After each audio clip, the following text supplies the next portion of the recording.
Hey, it's Toni Kaufmann, and today I'm looking to talk to some first-time home buyers about 3 mistakes that they can avoid. And the first one is to not get a pre-approval and start looking. So you need to talk to a mortgage person and be very specific with yourself about how much money you can spend, how much money you have to put down on the house, and what you should be looking at, what your target price range should be.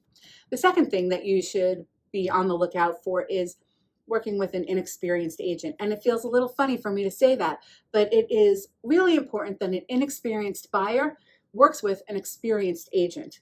And I'm not trying to say that inexperienced agents won't work well for you. I'm trying to say that if you are working with an agent that hasn't done many transactions, be sure that they're double checking with their mentor.